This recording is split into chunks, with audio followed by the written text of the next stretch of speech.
Hello,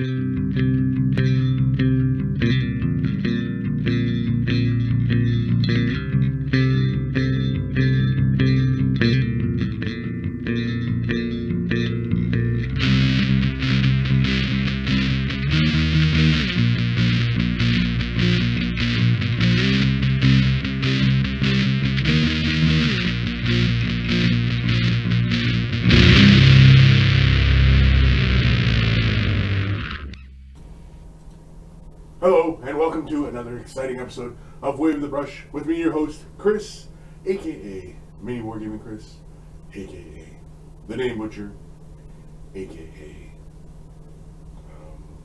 Hey You, Get Off My Lawn. Wave the Brush is the most informative 120 minutes on the internet on the wargaming lifestyle. We'll talk about painting, terrain, conversions, and everything under the sun. We usually talk a whole lot of painting and a whole lot of what's under the sun, but that's just the nature of the show. And really it is the viewers who really kind of really direct where this goes. You guys ask me questions and I try and answer them as clearly and concisely and as helpful as I can possibly be. So again, the show's all about you guys. We get a lot of new viewers. We encourage new people to ask questions because again, sometimes you're new, don't know what certain things are, certain terminologies, techniques, what have you. So feel free to always ask those questions. Don't feel like, people are going to go, well, what are you, a noob? Like, you moron? No, this is not the kind of place that's going to do that. All the monkeys here are always helpful and friendly and knowledgeable. And, we try and help. Try and keep it somewhat entertaining, somewhat civil, and, well, maybe not somewhat civil, but anyway. Speaking of the monkeys, I can see Kurt Kershone early. Sorry, I missed the last episode. Well, there was no last episode last week because I didn't post one last week. Just wasn't happening. It just wasn't gonna happen. So it's okay though. Binary, hello everyone. Kris, hello. Dimitri Appetin, hello lads and ladies. Spike you, howdy monkeys, howdy Kris. Tolo, hola hombres. Kurt, there was no last episode. Kris was at LubeCon. Yeah, I was there with Tolo as well. We were on the leather-only section.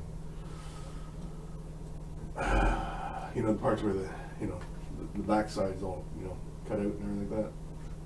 That's Tolo's favorite. Mini Warcrafts, hello everyone. Caw King 555, not painting today, building. What are you building, Caw King? What do you get going? You got a whole army to build? Clayton Tate, yesterday I waited eagerly for Wave the Brush. I had my hobby and coffee ready, but there was nothing. No Facebook reminder. It wasn't happening. Nothing. Because yesterday was Friday. Thought it was Saturday. So what, you went the whole day thinking it was Friday? It's like by the time noon came around, it's like, oh man, it's Friday. Dimitri Avenue, did you miss work as well? Did I miss work? No, I didn't miss work. Oh, to Clayton, yeah. McWhiskey, good morning everyone. What's everyone up to? Hopefully I will finish some Mechanicum today so I can start on some Malifaux tomorrow. Cool. Mini Warcrafts, we had daylight saving here last weekend, so at 8 a.m. I didn't get a reminder, so I sent Kris an email asking him what happened. Haha, now I feel foolish. Well, I shouldn't feel foolish. Mark Hill, hey guys, hi Kris. Tavi, hey, hello everybody. Kurt Kershone, your sound is off again. Damn it. It's probably here. Audio. Yeah, using this stupid. Okay, hopefully I sound better now.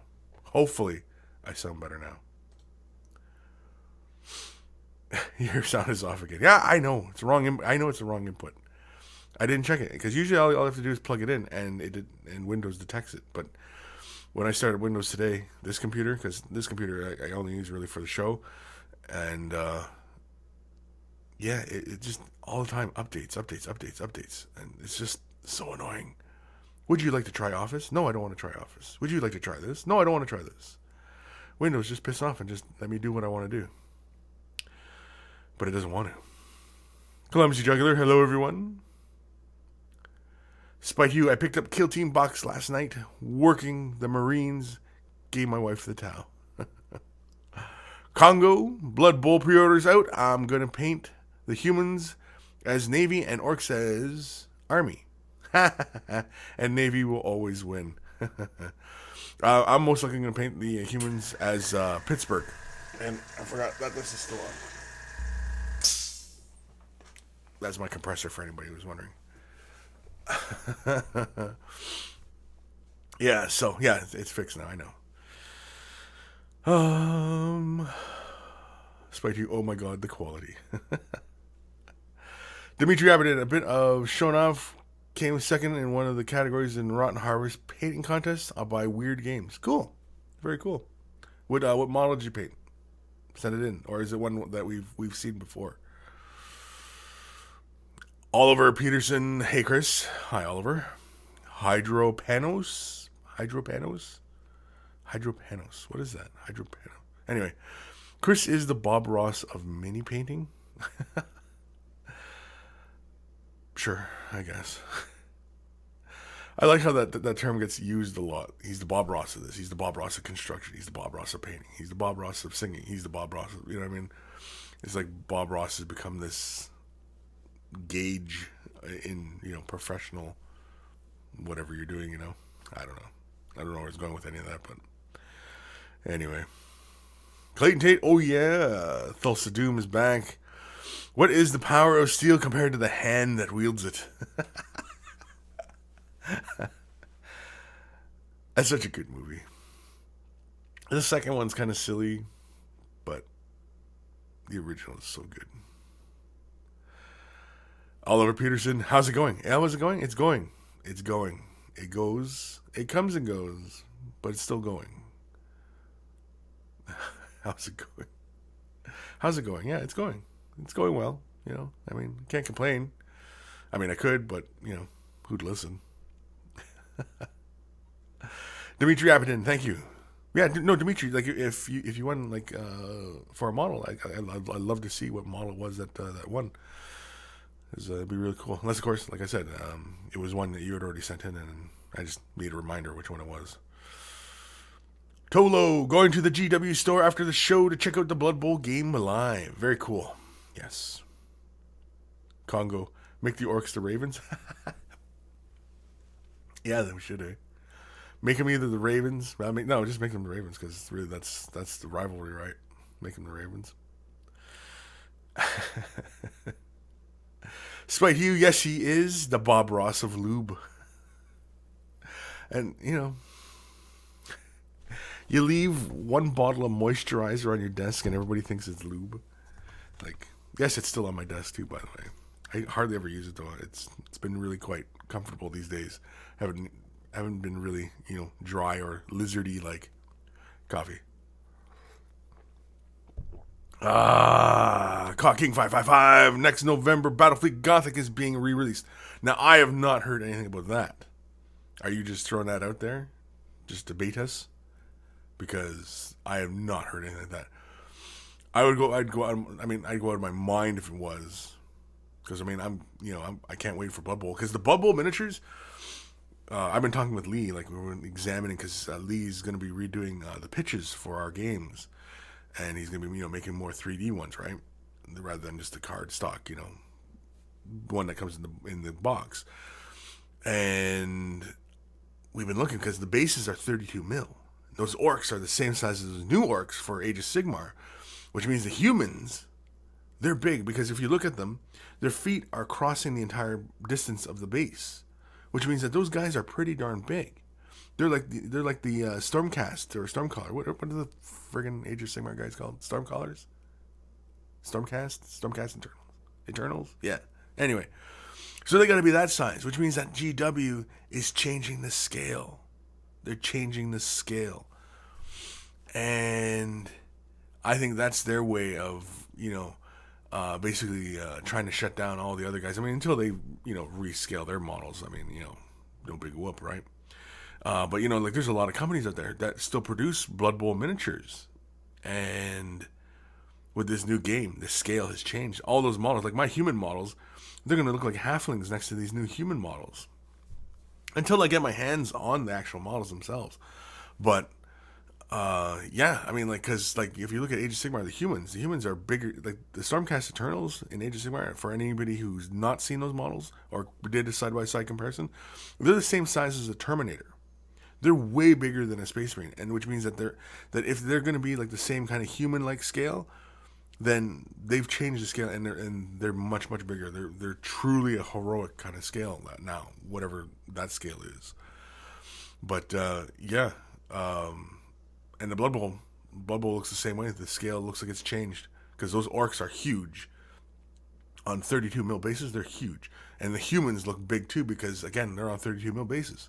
So yeah, very interesting. Anyway, Congo, it's Stormcast. Yeah, I know. I get the damn names mixed up. Clay Tate, someday I need to link you to the custom Blood Bowl pictures my Wargaming group has. They're amazing, relatively cheap, and fit the 32 mil bases perfectly. Really. Send me a link, because Lee is currently working on ours, and maybe a little bit of inspiration and such might help, help him out. But yeah, send me a link, Clayton. Bob, evening peeps, evening Bob. Joanne Goeth.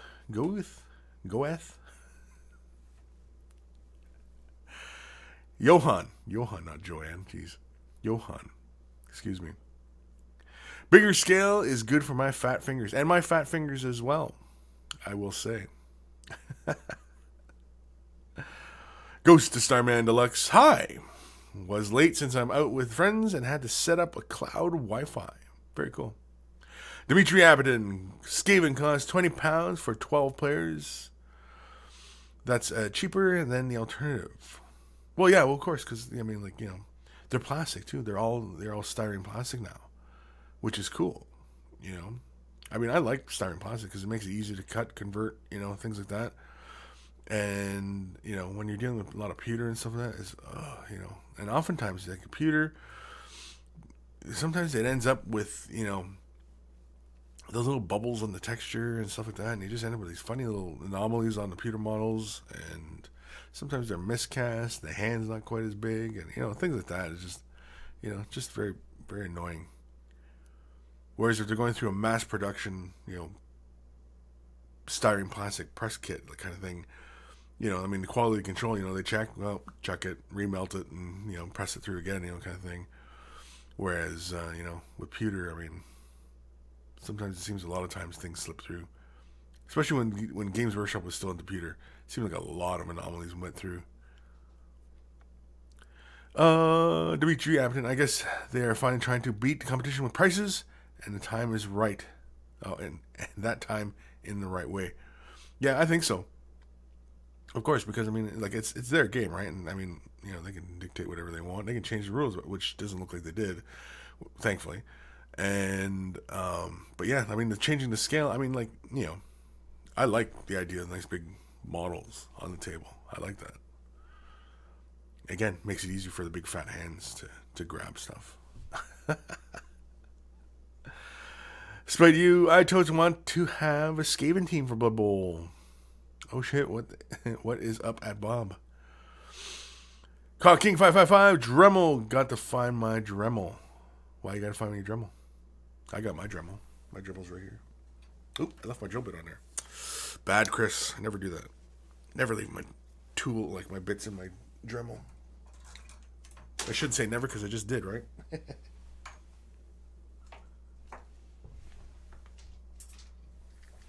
Sorry, I'm cleaning up. Cleaning up while I'm trying to do this show here. OCD is kicking in. I just can't let this be. Yeah, I left in kind of hurry at the end of the day yesterday. That's what it was. That's why. It was just dying to get out of here for the day. Ishyab 011. Oh, here's everyone. Good morning, afternoon, Kris and the monkeys. Damn, YouTube did something weird to me. Had to restore original. Well, yeah, because YouTube has got another skin going on, so I don't know. They like playing with that kind of interface, and It kind of feels like Windows 10 is what it feels like, and it just, even on Windows 10, I had to change to the original YouTube because it was messing up all over the place. The chat wasn't working, and yeah, silly. Ghost of Starman Deluxe. Everyone here is being really dumb. Why is that? I mean, everybody here is being really dumb, or everybody where you are? Like, you're here, or our here? If that makes any sense. Tolo. Figure I might even be able to put it in speakers. Whoa. What? Congo. I made a bigger game. I like bigger minis for games that require a few of them. Yeah. It's kind of like Inquisitor back in the day. You know, it was because it played out kind of sort of like Necromunda, you know, very tight, you know, controls and where you're shot and things like that. And, you know, and it kind of helps when you're going to have that kind of macroscopic type of view of the action. And if the rules, you know, and you have all these interactions, it's kind of cool to have it with a larger scale kind of thing. With them changing scales, though, do you wonder if they're going to change scales for a game like, say, Necromunda? Or even Battlefield Gothic? Because these are all games that, you know, are possibly going to be re-released. Are they just simply going to be a re-release and just, you know, pump all the old models out? But again, GW is into doing plastics now, so a lot of Battlefield Gothic is in pewter. The almost the entirety of Necromunda is pewter as well, or was pewter, I should say. Just to Goliath and was it Cawdor? I think it was Goliath and Cawdor came in the box, and you know, I mean, like those were the only plastic models, and they were crap. They were like, you know, like the way the old GW plastics, you know, like the single kind of pose, and you know, just kind of plug in, and very simple, basic forms on the models, not very much detail, like really just kind of crappy. But now, GW plastics are just phenomenal with the level of complexity that they can give you in the models. Especially, you know, since, again, a lot of it is like CAD work now, right? So, you know, you can get all that complexity. And it's just very interesting. And I'm just kind of curious with these re-releases, like, you know, again, like, is Battlefield Gothic, are they going to switch it to an entirely plastic range, which would be very, very cool because, I mean, you know, that makes conversions and things like that very easy. You know, but would they change the scale of it? You know, don't know. Time will tell. Time will tell. Ghost Starman Deluxe, where I am. Then again. Roman Madanov. Hey everyone, hey Kris. Just a quick stop to say hi before I head out. Okay, well, hi. Tolo, talking about building a fully portable and lit spotlight scoreboard area for Blood Bowl. Oh, that'd be cool, yeah. Do like a proper stadium. The one that like we have here at the studio that Lee had built, really, really great. He's got them as a case. You fold it out. He's got the dice tower already like attached, and it just attaches into the board. He's got the other side that fills the gap there. He's got the dugouts, and then he even had bleacher stands, but the bleacher stands were kind of like cumbersome to play with, so we didn't really play with them. But otherwise, yeah. And so Lee right now he's building our new ones because the new pitches, because they're on 32 mil bases, right? The pitches are bigger, and so we'll have to see. It could be nice though.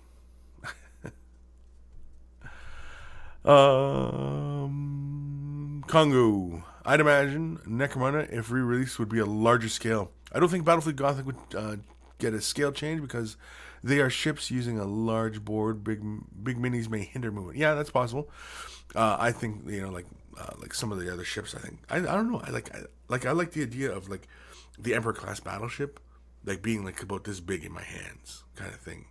You know, lots of detail, and you know, just to really kind of impress the scale upon the game. You know, because again, if anybody who's played Battlefield Gothic knows that the ships don't even matter.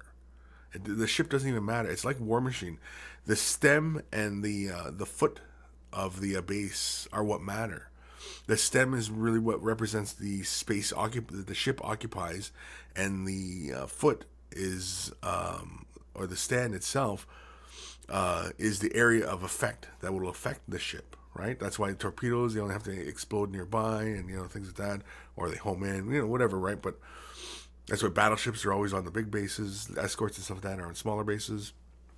And, like you really, like, to play Battlefield Gothic, you don't even need the models. You just need the stands. And then just mark whatever the stands are. And you can play a game of Battlefield Gothic all day long. All you want. All day long.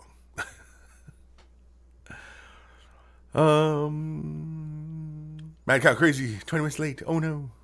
Eric 13, good. Insert your name, everyone. Insert your time, everyone. Insert your time. Insert your time. Congo, 20 minutes late. In the basement with you. In the basement with you. Tolo, I want to make it so that I can store my teams and dice inside the arena too. Yeah, well that's what Lee did. It's a full on carry case. You can just, it's got the handle on it and everything, locks up. But yeah, it's a full on case and it just goes, and everything's inside. He's got all the stuff inside. And then of course, he had the foam trays for his miniatures, and he'd leave the miniatures inside there. And there's, yeah. I think you saw it when you were here last week, didn't you? Anyway, Mad Cow Crazy, Kris. What you think of the 8th edition starter set featuring Sisters of Battle and Unknown? Guy who saw did not know enemy. Could be what? GSC. What's GSC? Could be GSC. I'm not sure what GSC is.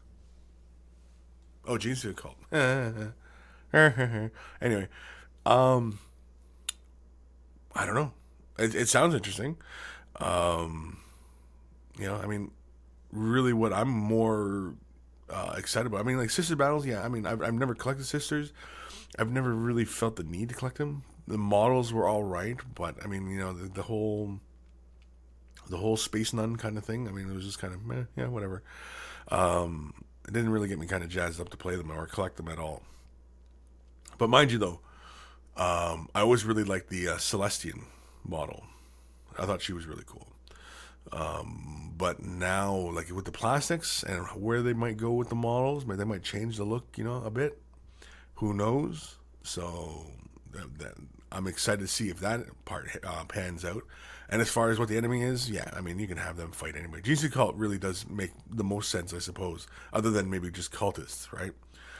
But GC Cult wouldn't probably make the most because, again, they're new models and GW would probably want to keep pushing, that line. But yeah, I mean, it'd be interesting. But really, what I'm most interested about is the rule change. Is the rule change that's going to go on? That's what I'm most curious about. Is because there's talk that they're going to simplify the rules in line, kind of like with some Age of Sigmar type simplicity. Like it's still going to have like all the other complexities of stuff because 40K is just that kind of game. It's just there's so much going on. It's you got flyers and super heavies and big tanks, and I mean, like, yeah, you could simplify it all, but how much simpler can you go? Because I mean, really, like, when they introduced Apocalypse, that was a real simplification of gameplay, and a lot of the simplification from that really kind of trickled down through 40K. So who knows?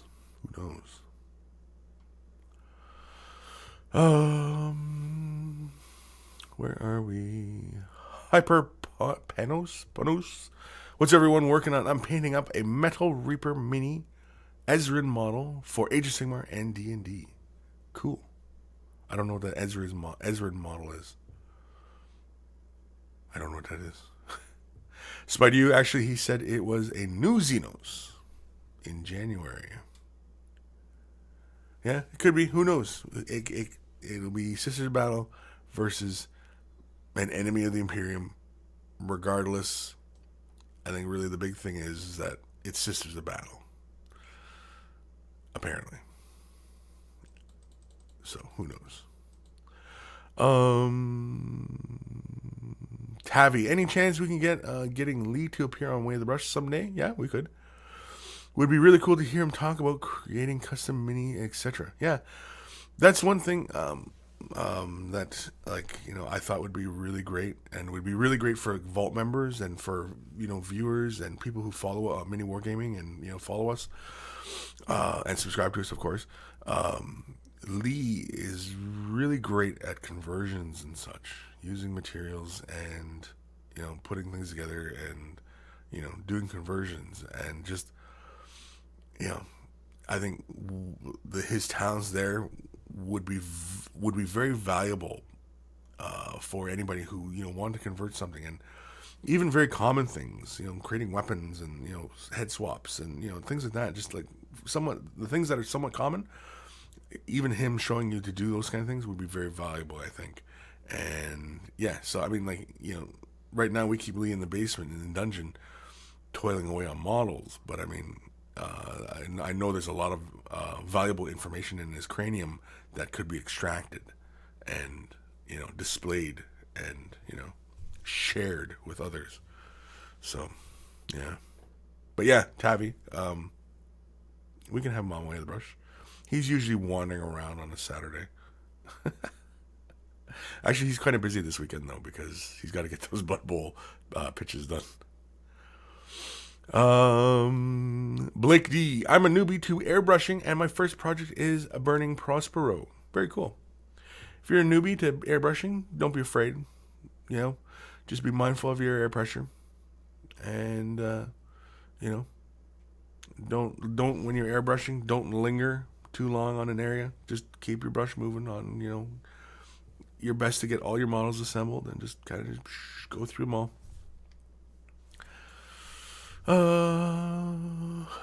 Eric 13. April is Q2. Okay. Oh, they're talking about what quarter for these releases. Emperor's Champion. Good afternoon from the UK, Kris. Well, good afternoon, Emperor's Champion. Outnumbered Studios. What? What? What?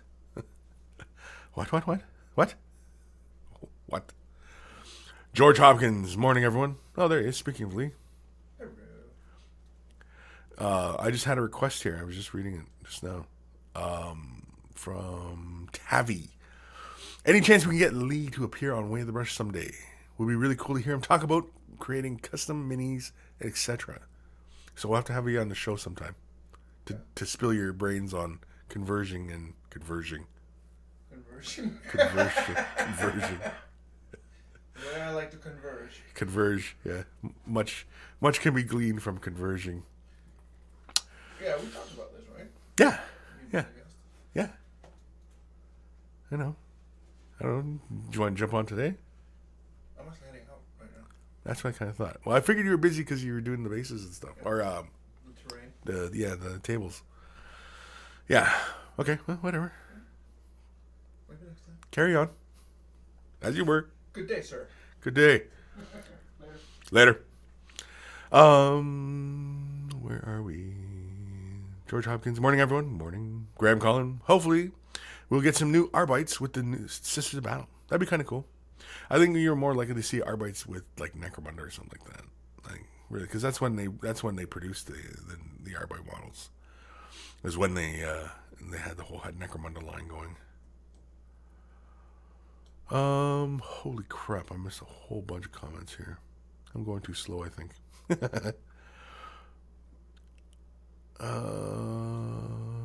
Ben's 10. Jeez, am I reading it right? Ben's 10. Hey, has anyone heard anything about Epic 40K? Epic 40K, that's another one. Epic 40K, later, dude. That's another game, Epic 40K. Apparently they're changing the scale on that one too, right? Because this new Titanicus, which is taking place in 30K, right? It's the Adeptus Titanicus. And the scale's different. They've changed the scale. They made it bigger. The models are, because before it was 5mm, and now they're like 6 or 7 or 8mm, something like that. Anyway, they've changed the scale. So, again, it's GW, changing scales. Changing the scales, making everything different, and screwing over basically every third party manufacturer.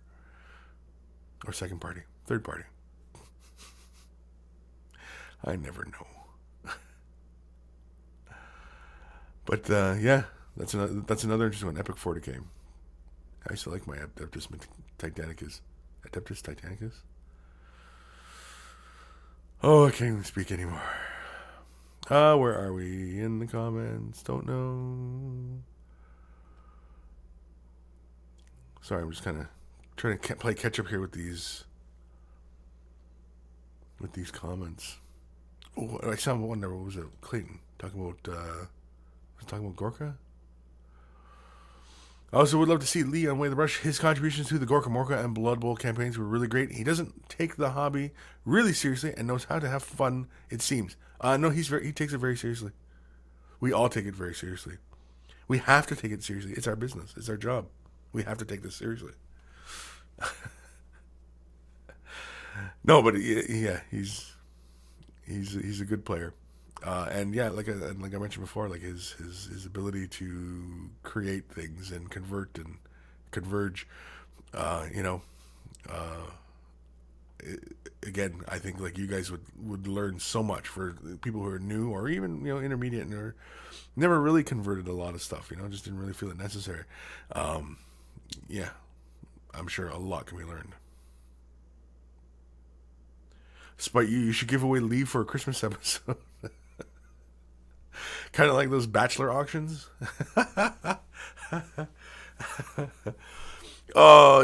Anybody follow Mini Wargaming's Facebook page? The boys made a Facebook post yesterday, and that stupid thing, I can see it like as I'm sitting at my desk here, because this is the way I normally sit at my desk when I'm working and editing. And the stupid thing, I can see it. It's like right in my eye line that I can see it, and it's distracting. Oh man.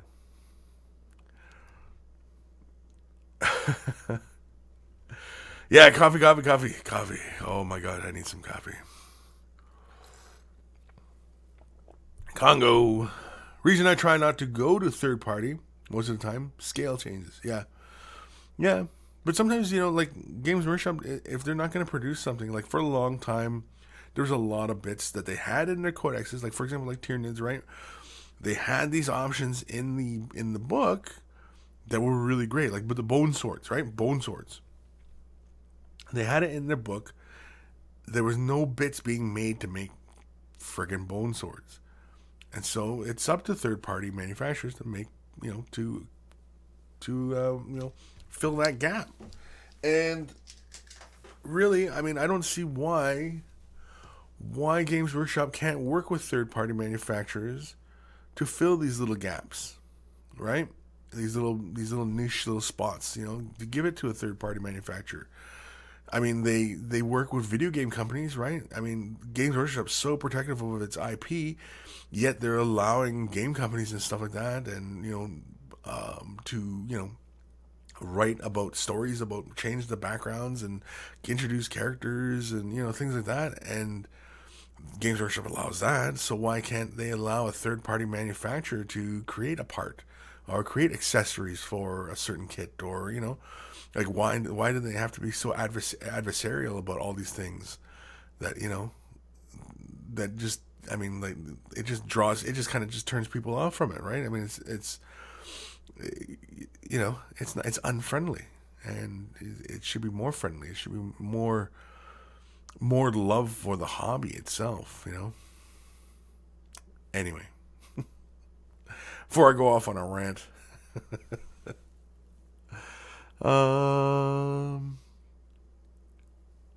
Bob reminds me I have to send pictures of my finished Mordekins to Kris. Please do, Bob. Please do.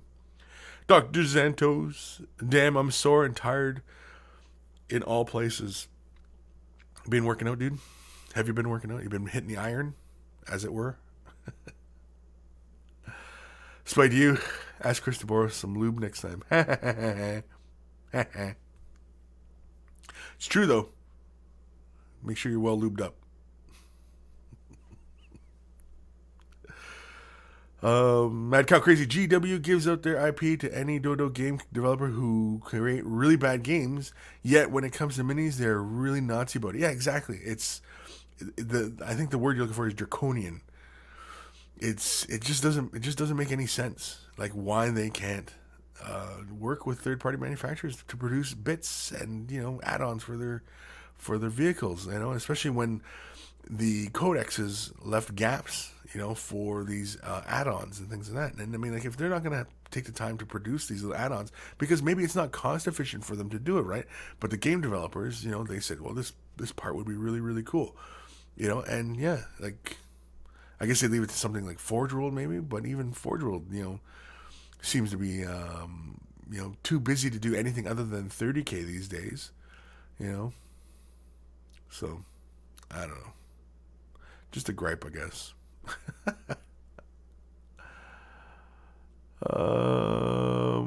McWhiskey, the attitude of GW is what they sent me to War Machine.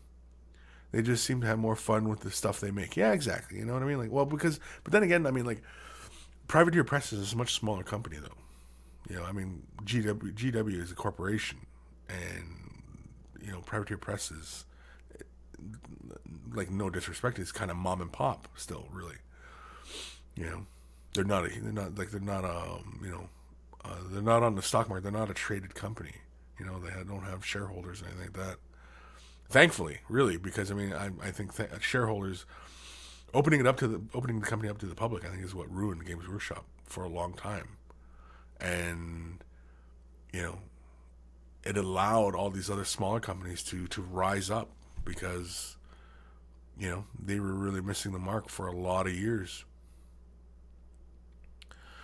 Dr. Santos, I've been working for 11 hours today, 11 hours tomorrow, and 48-hour days after that. Ouch. 4 8-hour days after that. Well, I don't know what to say. Stay strong. Stay lubed. Stay well lubed.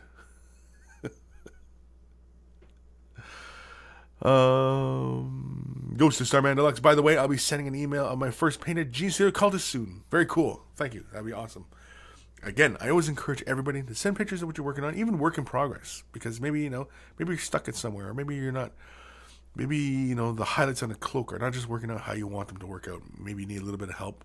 Maybe you want some input. Maybe you want some advice from the monkeys and myself. Who knows? But that's why we're here. That's why we're here. Graham Collins. So GW can levy hefty license fees. There's not enough money in the production of additional bits, so once GW took their license fees, there'd be nothing left for the actual guys producing it. Yeah, I suppose. That's another. It's just a shame. A shame. Mad Got Crazy. The new Deathwing game is kind of meh, but it captures the atmosphere really good. Too bad the game is meh. So many other areas. Yeah. Dr. Santos, 48-hour days. Oh, the Emperor saved me.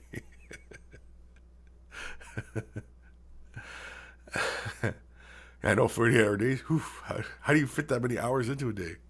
You just double time it every day, everywhere you go. Just double time. Let's what time are we at here? Holy moly, we're already 40 minutes into this. At Kris, you missed the first half of the comment. LOL. Oh, did I? Sorry. Oh well. Write it as a letter. Let's do an email. This is from Adrian. Yeah, we'll say Adrian. Hi, Kris. First, just a bit of background about myself and the hobby. I'm not a wargamer, mostly because there are no wargames around where I live, but I am interested in miniature painting. I started around March 2016 with the minis from the Legend of Drizzt. Drizzt? I always get that name wrong. I know he's a little dark elf dude, but Drizzt or Drizzt? Drizzt? Anyway, but they did not end up good. Back then, I was proud of them. Now I see the mistakes I made. So a few weeks ago, after I watched a ton of videos, mostly from you, I started painting again. The mini I painted so far are from the Shadows over Camelot, and they are from a friend I'm painting them for. A few days ago, I joined the vault, and yes, I will stay more than 7 days. There are way too many useful videos in there to leave. I started watching Way the Brush videos, and so it would take a while until I join live. But when I do, my YouTube name is Binary. Oh, I thought I seen Binary in here today. Did I not see Binary in here? Anyway, his YouTube name is Binary. Anyway, here's how they ended up. Not perfect, but much better than the first ones. P.S. If you're curious about all the minis I painted, I made a Facebook page at that link. Silent Crusader mini painting. So anybody who wants to check out his work on Facebook, I'm not going to click the link here, but anybody out there, facebook.com, Silent Cruiser, Silent Cruiser. Oh, ooh, Silent Cruiser, that'd be cool. Silent Crusader mini painting. That's his Facebook page. So feel free to check it out and check out his minis. Holy moly. I like it.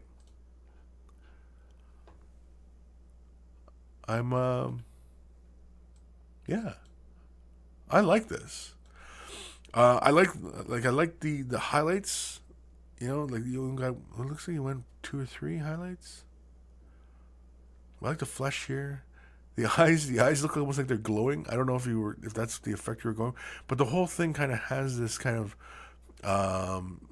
almost cell shaded kind of look to it. Now I know there's like a few areas where you could use some separation, like on the hand from the chest, and the fur from the shirt, and where you can just come in with some deeper color, like Agrax or shade, or even thin Abaddon black, way down to like a really thin ink kind of consistency, and just create a bit of separation in there. But otherwise, I mean, I really, really like it. It's nice and clean, for the most part. Your highlights, they're all in the right places. Shadows. Some really good stuff here. Let's zoom in. It's pretty brave, doing all that little work inside there in the shield. Unless these models are somewhat bigger, but they don't look big. They look pretty small. The highlights on the flesh are really good. And you're a relatively new painter, and I mean, I'm thoroughly impressed with these. These are pretty darn good. Yeah. When painting the stripes on cloth and stuff like that, make sure that you keep your brush perpendicular. As you watch more and more videos in the vault about creating like freehanding things, you'll hear me remind you of that many times. Just keeping your brush perpendicular to that surface. Very good.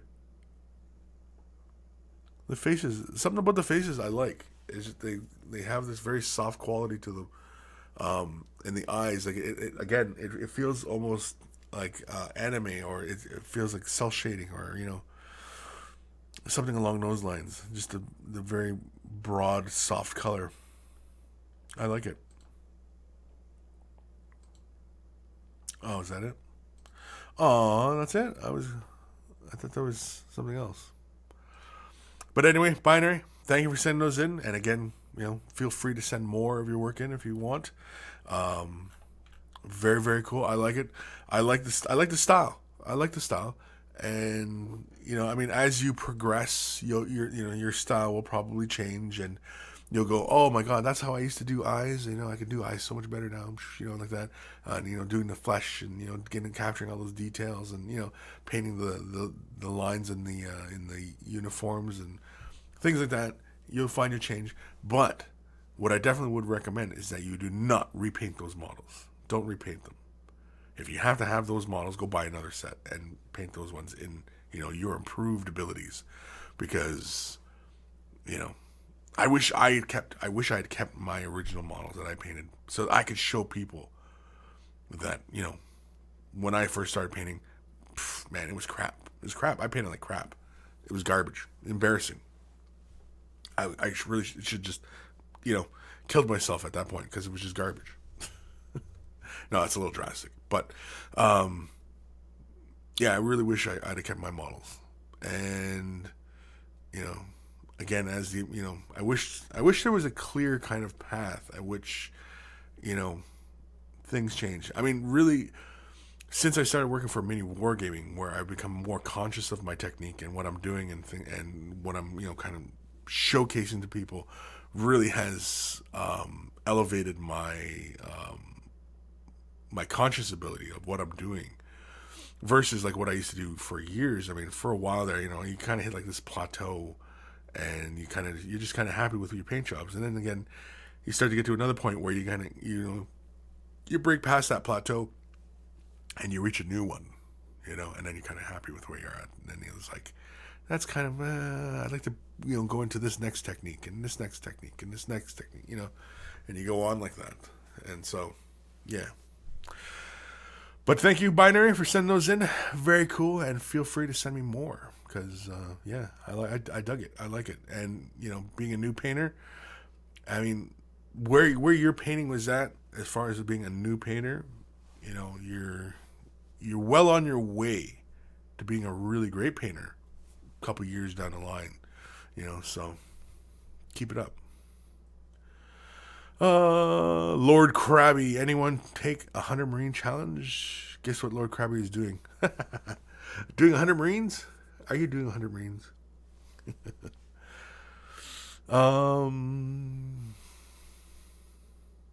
Where am I?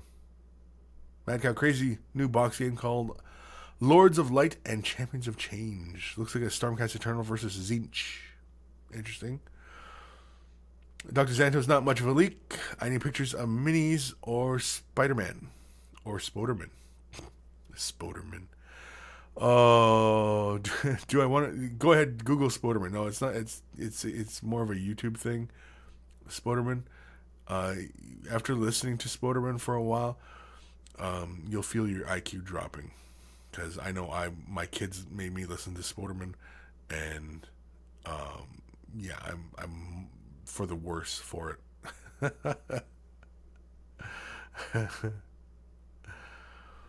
Congo, have the gobos in the basement finishing painting your Eldar? No, actually, you know what? I've been working on my my Wraith Knight, and I'm almost done. I was waiting until I was going to be completely done, but here I'll show you guys an early preview for, the Way of the Brush viewers, but this is him so far as he stands right now. And of course I'll be doing some pictures, some stills. I'll probably do a showcase video on him as well. And if you're wondering, it's a little storm boy that's crashed into his base. It's a little storm boy in there. He's not painted yet, but yeah. And so I gave him the loincloth banner, like a Wraith Lord, and how all Wraiths go. And of course I put a little streamer on his sword. I kind of wanted the streamer more like in kind of wrapped around him, but this was the entire length of a sheet, like a regular kind of 8x9 sheet of styrene plastic, like really thin gauge. It's a really thin styrene plastic. And that was the entire length, and that just really, was only as far as it was going. And I really wanted kind of more wrapping around this way, kind of thing, kind of like, almost like how the ghosts and stuff like that, how like, the spirits are kind of wrapping around. That's how I wanted the streamer. I kind of wanted like wrapping around him, kind of like, like even for a Wraith Knight, he's like, pirouetting, and he's really kind of graceful, and things like that, right? Because Eldar are all about the grace and everything, and so I really wanted to capture that. And whereas now the streamer's kind of in the back, and kind of has this feeling like he's kind of like whipping his arm around, and he's doing kind of fancy kind of sword moves, and what did I do to his shield? It's the shield's not done, but it is white, and then it's kind of hard to see. I'm trying to get the gold paint to reflect here. Let's see if I can get the gold to reflect. Yeah, you can see a bit of the gold reflecting in there. And then, of course, the gemstones, you can see the little black gemstones there. The gemstones are going to be red. Those will be red. So, yeah. And then the sword handle has yet to be finished, too. That's going to be getting another layering of brighter gold. Gemstones will probably be blue or red, I think, in the handle of the sword. In the legs, like, see, I started laying out the stone where the stones are going to be on the legs. And I think those are going to be a nice blue. Might go turquoise. I don't know. But otherwise, yeah. So, but that's my Wraith Knight so far. He's almost nearing completion. Almost done. It's really just gemstones at this point. Oh, and that big gold icon on his back. In the center of his back. Gotta finish that as well. Still not 100% on the sword, but you know what? I'm leaving it, and, yeah. So, But that's it. That's my Wraith Knight so far. Actually, we'll leave him right here for now. And make sure he doesn't fall. But yeah, the one thing that I really wish that, you know, the camera would capture is how the shininess, because he's got like he's metallic red, right? Like how the new Thousand Suns for 30K are done. You know, they have that really kind of metallic red finish to them. That's how he's painted, is metallic red. And I was thinking of actually doing more kind of gold on him, kind of go for like this Iron Man kind of thing, but I thought, no, better not.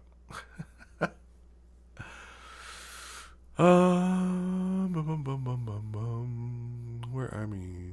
Emperor's Champion. My wallet just ran into terror. Already overwhelmed by Magnus and Prosper now. Zinch demons? Yeah, I know. Dimitri Abbott at Kris, did you cover the face mask with Ard Coat? It's shiny. Actually, no, you know what I did? I masked off the helmet, so just the glass was there. And I loaded Future floor polish. And that's what he's glazed in as well. He's got a gloss varnish over his body as well. And it's just a simple, just, you know, let the build the layers up. It was probably about like 4 or 5 passes.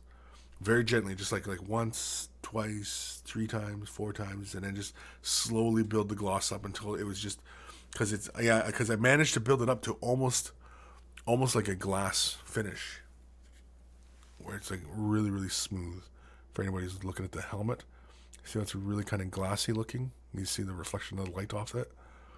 Yeah, that's like about 4 or 5 passes with the airbrush,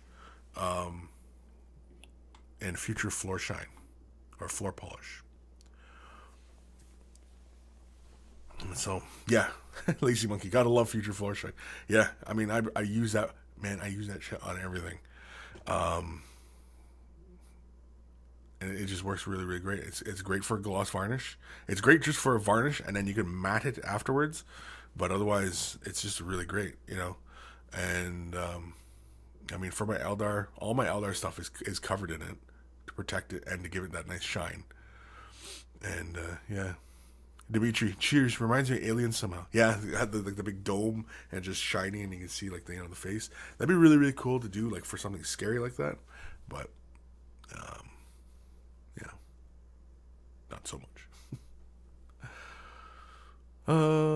Mad Cow Crazy Fluff info. The 2 twins piloting the Wraith Knight are inside the torso. Well, they're supposed to be twins, but there's one guy in the torso. The other twin is dead. So I imagine the other twin is this big stone. I would imagine that big center stone in the chest. I'd imagine that's the other twin, and then the other twin is inside the chest, and he's like, you know, piloting and doing. I don't know what this is, but yeah. You know, like working the levers back and forth, working the feet, you know, kind of like that. Lord Krabby, can't wait for the new Blood Bowl. May take some Thousand Sun red on the orc armor.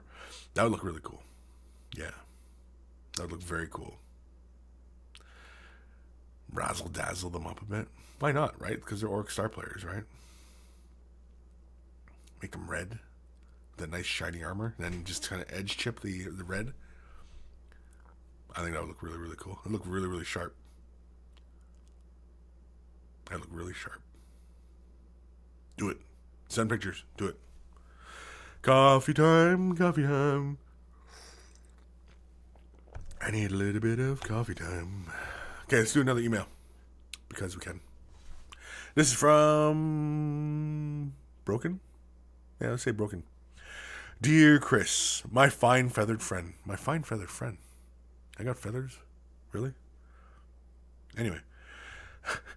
Last week, you said you weren't aware of any putty that can cause birth defects.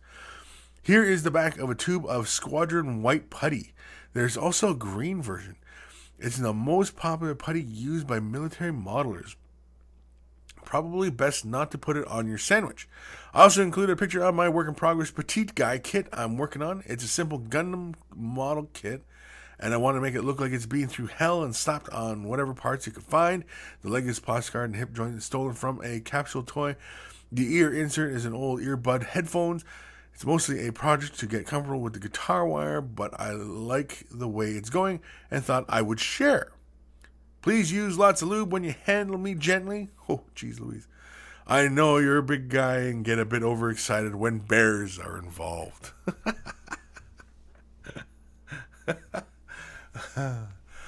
Oh, man. You know, like that lube thing is just not going away anytime soon, you know? Yeah, so this is, now, this putty, okay, see it's got the screw-on cap. Yeah, I've used this kind of stuff.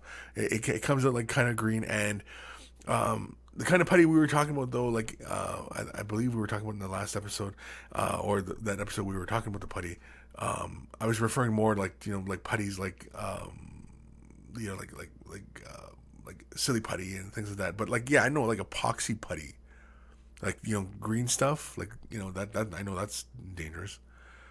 This stuff here is apparently very dangerous. It's got vapors coming from it, man. Do not smoke. Pilot lights, heaters, don't, geez, you're best just not to use this. May produce birth defects in developing fetus. Awesome. Well, I don't know why anybody would want to use this, but anyway. Look at this little guy. This is very cool. I like his little guts inside. Well, his guts, but I mean like his, you know, his wiring and stuff like that. He has a little speaker in his headphones. This is very, very cool. I like it. He's got the whole kind of broken toy kind of look to him. I like the guitar wire stuff, though. Let's have a look at that. That's very cool. Very cool. And of course, speaker in earbuds. Wait. And of course, he was talking about his leg. The foot looks like the pump for like soap, you know, like a hand pump for soap. That's what that looks like. But at any rate, looks awesome. Thank you for sending the pictures in. Very, very cool. Was that it? That was it. That was it from our buddy Broken. Because he's probably not broken. Or he might be broken. I don't know.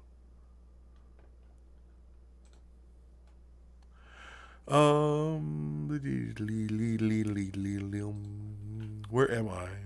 In my emails. Here we go. Alright, where are we in this chat? We talking about anything interesting? No? Lord Krabby, challenge accepted. What challenge? What challenge? I don't know what challenge we're talking about here. About painting them the red? Yeah, do it, man. Do it. That would look cool. Bad Cow Crazy. Once the sisters are released, I might come over the MWG from Finland to play a few games with you guys. Oh, Kris, did you see GW's 80s commercial for their hero bases on Facebook? No, I don't think I did. But yeah. Well, Mad Cow, I mean, you have to come over, dude. You have to come play us at some point. Chill out, have some laughs. You know, I mean, you know, you play games against us, and you know, I mean, you get free lunch meals. Come on, free meals. Everybody loves a free meal. And of course, you know, you get to, you know, enjoy our company because, you know, we're all a riot.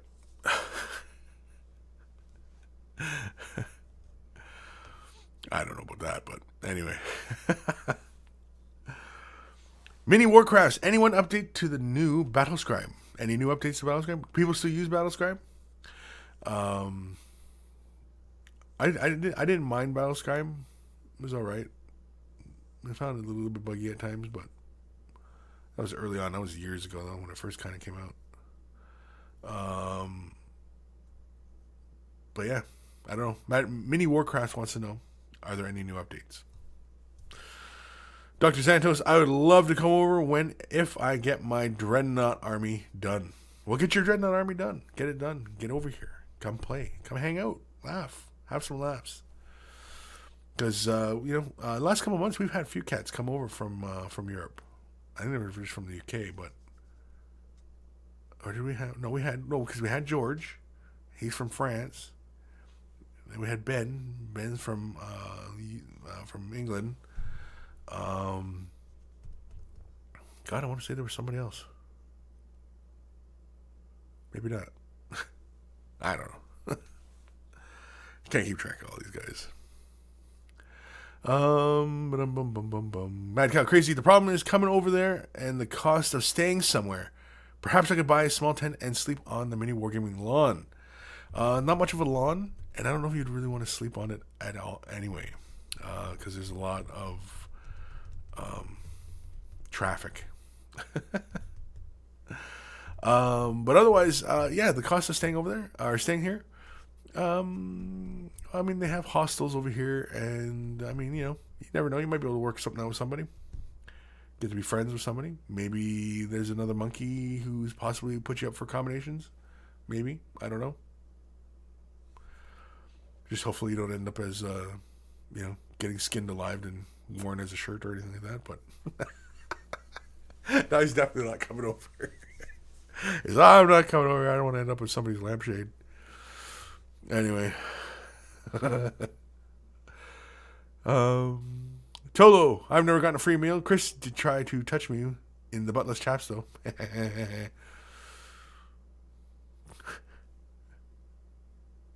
Mini Warcrafts. My friends have had issues. Are people used Apple products? What? My friends that have had issues are people that you used Apple. Yeah. Well, because I did try to use Battlescribe on my iPad. And yeah, I had issues with it. So I guess the coders don't like Apple, I guess. Oh well. Lord Krabby, kind of want to go back for Cheers Wings and that 40K up. Yeah, other than 40K up. Yeah. Oh yeah, we just had every Thursday, man, we go for wings every Thursday. And it's fun. It's glorious. Eating charred bird meat. Dr. Santos at Kris, but I gotta work for the money first, and then work for more, and then work more for the. That's still a work in progress, and then need to paint at some point, right? Well, hey, man, I'm not saying gotta do it right now, but I mean, do it right now. Anyway, whenever you get here, it'll still be good, right? Hopefully it doesn't take too long.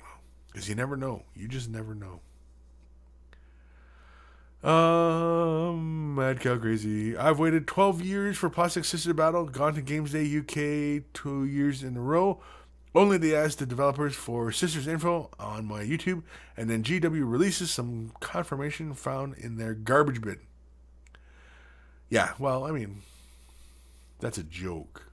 I mean, that was a teaser. I mean,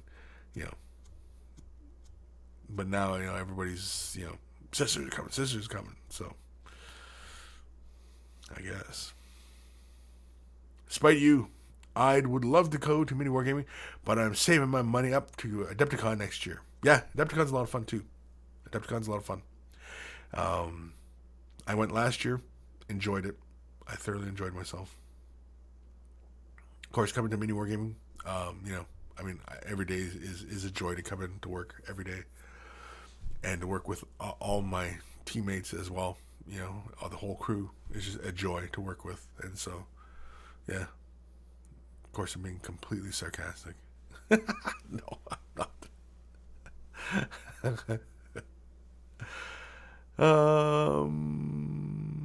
Where am I? Congo, Kris, it puts the paint on the model or it gets the hose again.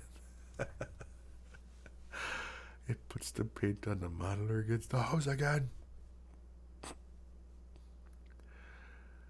Yeah. So, okay, let's do another email because we got it. Graham Collin. Even if I had the funding, it'd take far too long to get over to Canada. Even if you had the funding, it would take far too long to get over to Canada. It's only like a 7 or 8 hour flight. That's what Ben was telling me from the UK, and I think Graham's in the UK. Yeah, it was only that long a flight. into Canada. You land in Toronto, and then we're like a less than 2 hour drive from Toronto. If you land in Toronto, so just a thought. But let's do an email. Why not? Because we can. Because we can.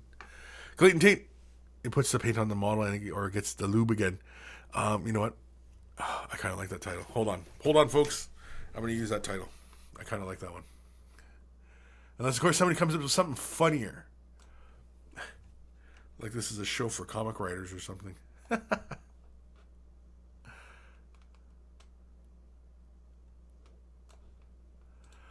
Sorry, I'm just getting this ready.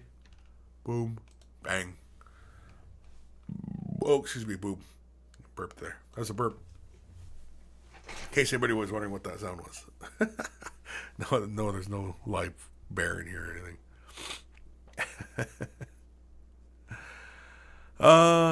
Graham calling. Therein lies the problem. I don't fly. Well, I don't fly either.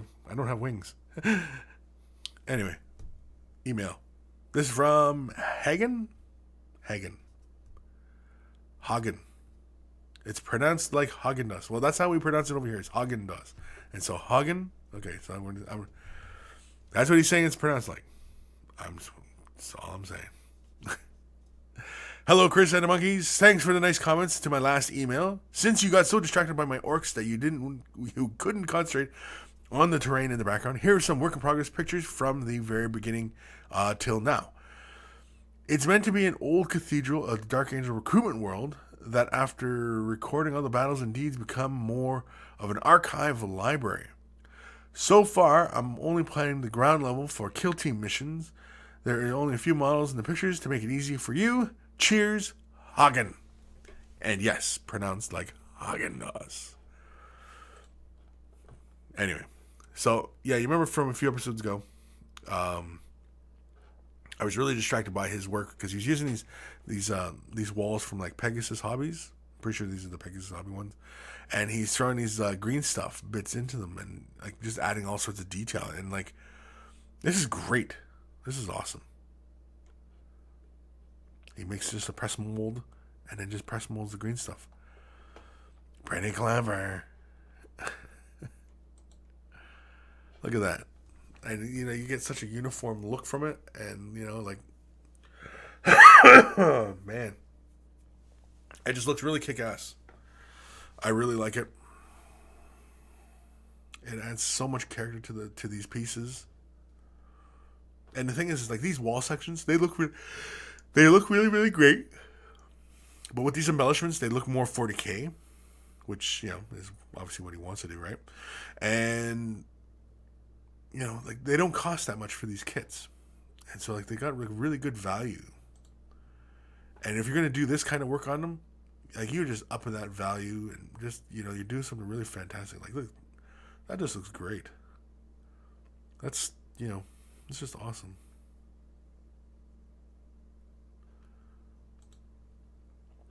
Oh, look at that, little things on the windowsills. Little gargoyles.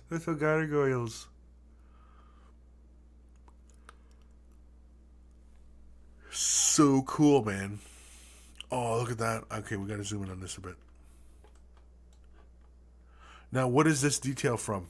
This window panel. This is awesome.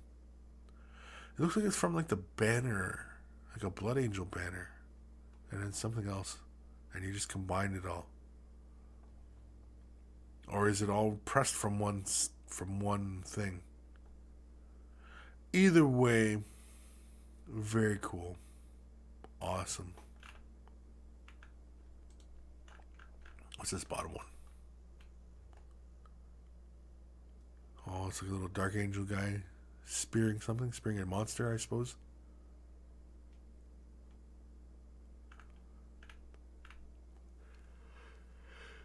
Very, very cool, man. Very, very cool. And more skulls means 40K. Yeah, more 40K. Yeah, more skulls in 40K? Yeah. Got it. It's the way it's got to be. Crap, it's a big skull. That's awesome.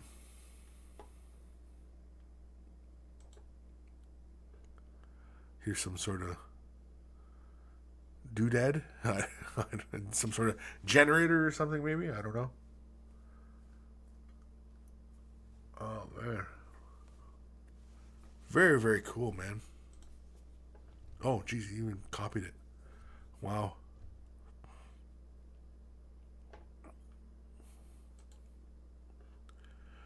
Man, this looks awesome. I want to play now. Can I play?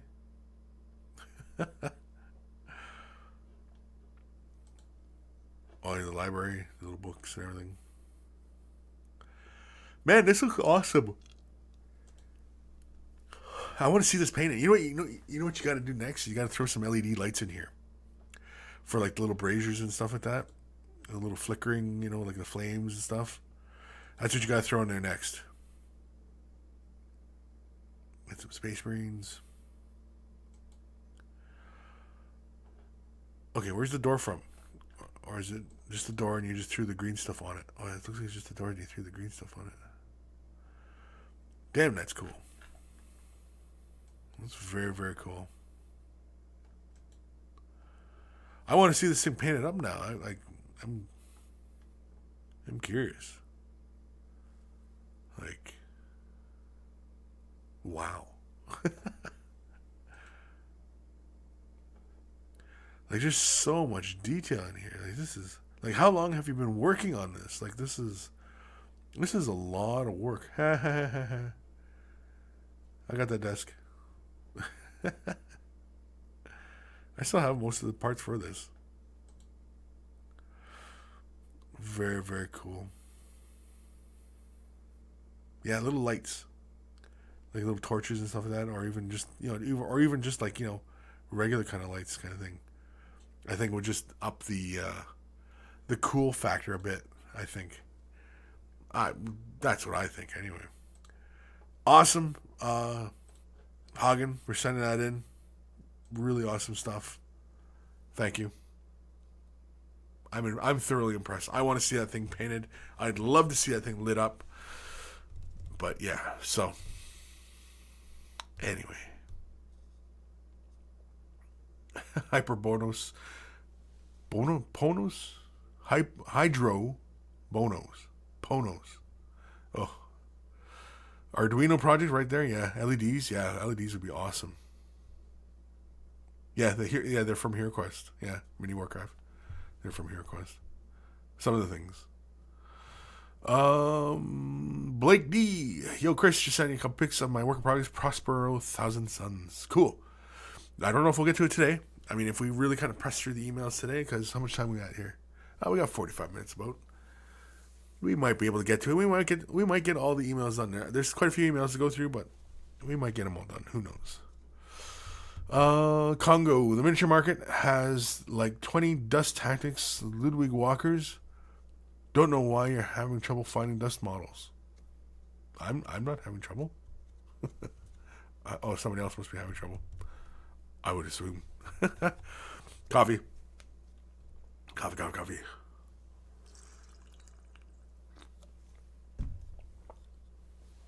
All right. So, we're talking about Dust Tactic models. I don't even know. I've never played it. I like the models, but I've never played the game. I've been, very curious about it, but yeah, I was never got the opportunity to. I was gonna go halves one time with Owen for a box, but we never did. So, yeah. But anyway, email. Do another email. This is from Mad Cow Crazy. Hey, not a commission painter or anything like that. Just bought 6 plasma obliterators. Holy crap. When they were released, been selling them for the same cost I bought them for. Sold for, geez, I can't even say this. Sold for, so far, 2 left. I did write Matt and asked if Mini Wargaming wanted to buy some, but he said there was no need for them. Okay. Well, there you go. Plasma obliterators. There they are. Are you going to throw the plasma obliterator on top of a rhino? Is that what you're going to do? Because that'd be hilarious. That'd be awesome if that's what you did. Because, It's that kind of crazy screwball stuff that I get a kick out of. But yeah, very cool. Was that it? You just let me know what you bought, what you sold, what you're buying and selling.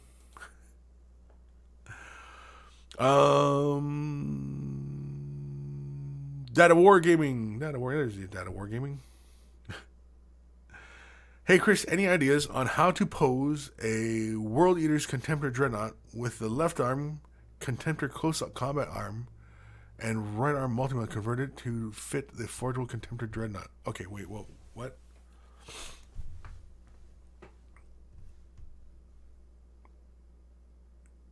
The Contemptor with the left arm close combat weapon, and you want to have the close combat arm with the multi-melted that's from the right arm. That's what you're saying.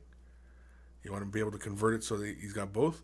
Yeah, you can just throw like the multi-melted underneath, or like on the outside. You know, just kind of have attached and just have like the barrels just kind of reach just as far as the fingertips. You know, so you can do with that. Man, how crazy. The email was sent weeks ago in regards to the question you asked in the chat. Oh.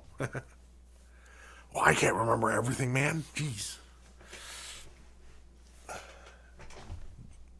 But I'm sure somebody out there does remember.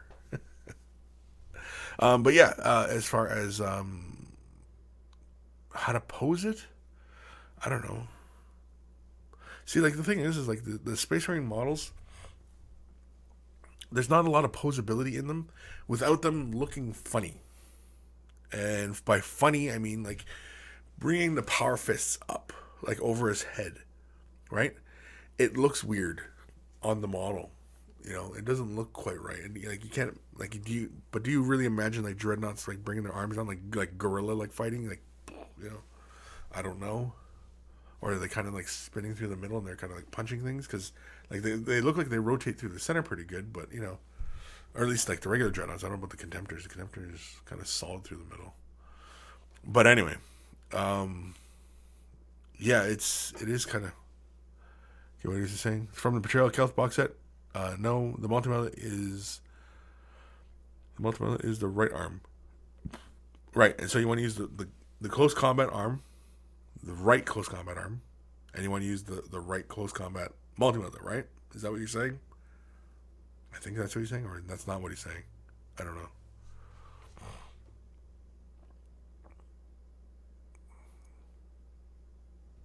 I'm not sure. Emperor Shaman, it's all ball joint that that's all you can do. If you want World Eaters, you'd want to get the legs converted into a running pose. Yeah, a running pose would be kind of cool.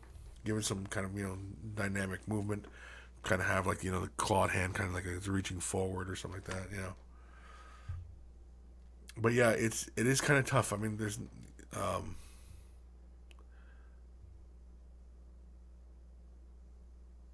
okay. So left arm is close combat arm, right arm is the multi-melta, and you want to convert something. I unfortunately, I'm not quite grasping what exactly it is. So any ideas on how to pose a World Eater's Contemptor Dreadnought with the left arm close combat claw and the right arm multi-melta converted to fit for? You just want to know how to just pose it. If it's just the posing, then yeah. Just put the legs so they kind of look like they're running. Have him like leaning forward just a little bit. Have his close combat arm, you know, like he's kind of reaching up, kind of grabbing, you know. If you want a bit more dynamic movement, you might have to cut off where it kind of looks like, you know, like the part looks like it would sway out like this.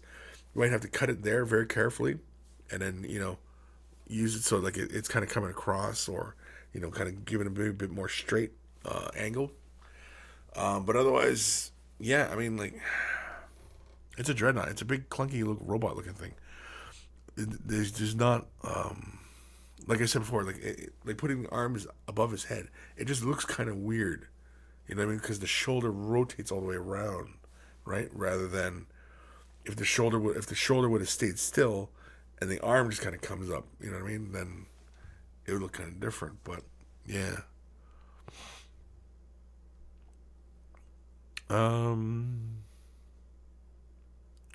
Graham Collin, I think he wants to put the Calth plastic arms into the Forge World body. Yes, that's what you want. You want to put the plastic arms onto the Forge World body? Then you're most likely going to have to pin it, because the Forge World body would be resin, right? You have to use super glue to glue these parts together. Yeah, it all fits as well. It just needs a lot of cutting. Yeah, that's what it is, man. That's conversions, man. That's conversions. That's yeah. But if you want like the extra strength, but I mean like you just, if you're crazy gluing it, if it's just plastic arms on resin body, the plastic arms will stay just fine. If you want that extra strength, just pin them into the resin, and it all should be good. Just have to work out what kind of pose you want for the arm, right? Or arms. But, yeah. I mean, it's not like this guy here, the Wraith Knight, it really wasn't that bad. His shoulders, I dremeled out a curvature that was the same as the ball joint, so that the arm could come back further like that. And that's all I did, is just ground it out, kept it round, and then just so that I could move the arm back. So like the shoulder itself looks like it kind of has this kind of crescent shape cut out of it, and then the rest of it was like carved out like that as well, so that the arm could come back. But otherwise, that was it. It's relatively straightforward. And initially, when I was thinking to myself like how I wanted to do this pose, I thought like this shoulder armor and everything like that was going to have to move. I was worried about the little vents that sit on top of his shoulders like that. I thought that was going to get in the way, but no, it was straightforward. And I actually kind of messed up putting his arm on, because I actually have it a little lower than what I initially had, which was a little bit higher up. But yeah.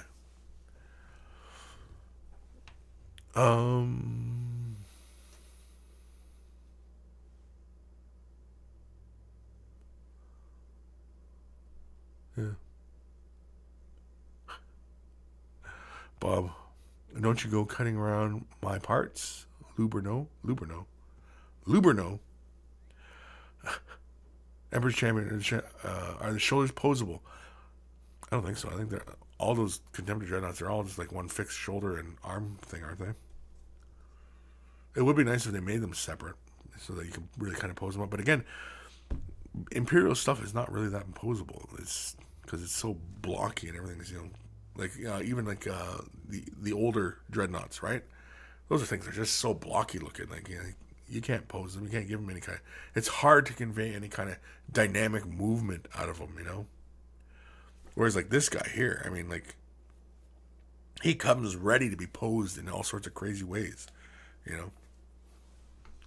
But I mean, you imagine Eldar being, even these things being, in crazy kind of poses. Quirk is working on one, and he's got it in a wild pose as well. Yeah, so let's do another email because we can. And this is from Ravenoff. We'll just say Ravenoff. I finished these Pathfinders yesterday, and I mean like Armor Force Camouflage and the Kloss Rhinox Hide. This is what I meant, Ravenoff Miller.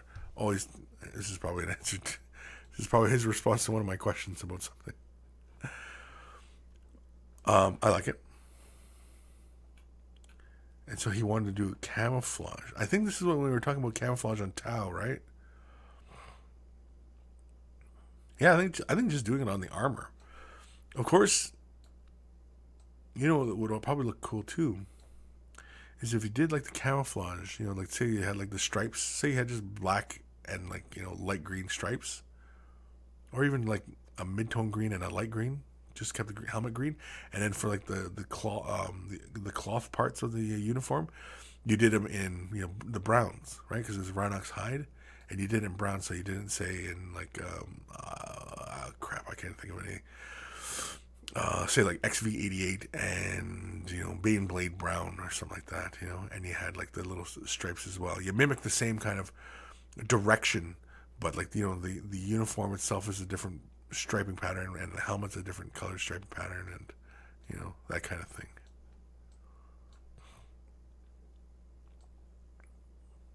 But otherwise, very cool. Very cool. Yeah. So, yeah, I think that's what we were talking about when he sent that email in. Was we were talking about camouflage schemes.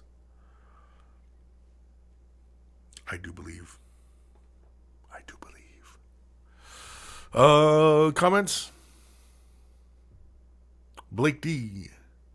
Oh, if anyone's looking for a really awesome jeweler's saw, check out New Concepts titanium birdcage fret saw. Ooh. They can use a 10-0 blades. It makes working with forgeable resin so easy. Send me a link, Blake. Send me a link to that.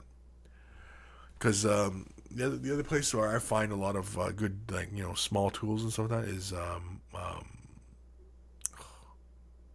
Micromark is where I usually do a lot of shopping for a lot of, like, jewelers type stuff and everything like that. But yeah, for the what is that, titanium birdcage fret saw?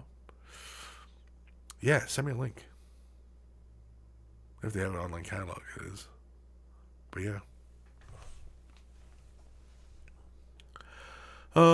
Email. We're gonna fly through these. What time we at? Holy man, we still got half hour left to go. This is from Luca. Hey Kris, a long-time viewer here. I live in Australia, so unfortunately I can't ever watch the live stream. Anyway, wanted to share some of the painting that some of my painting, but then realized I had nothing really finished to show you. So very quickly painted the Pink Horror from the Silver Tower box set. Base still needs to get done. Obviously a few cleanups here and there, but apart from that, I think he's finished. So here we go. I said here we go. Give me this. There. Jeez. So, here's his Pink Horror. I like it. Looks good. Nice and clean. I like it. Looks good. I think the fire is very interesting. I like the blue. The little trinkets are all silver. The blade, it looks like you're doing a non-metallic metal effect on the metallics, which is very cool. I think, yeah, you got a bit of blue in there too. That's very cool. Yeah, very nice.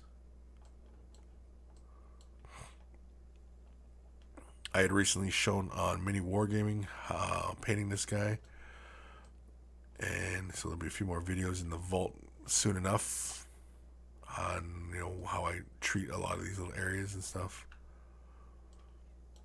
I think next I gotta finish off is this big scary face.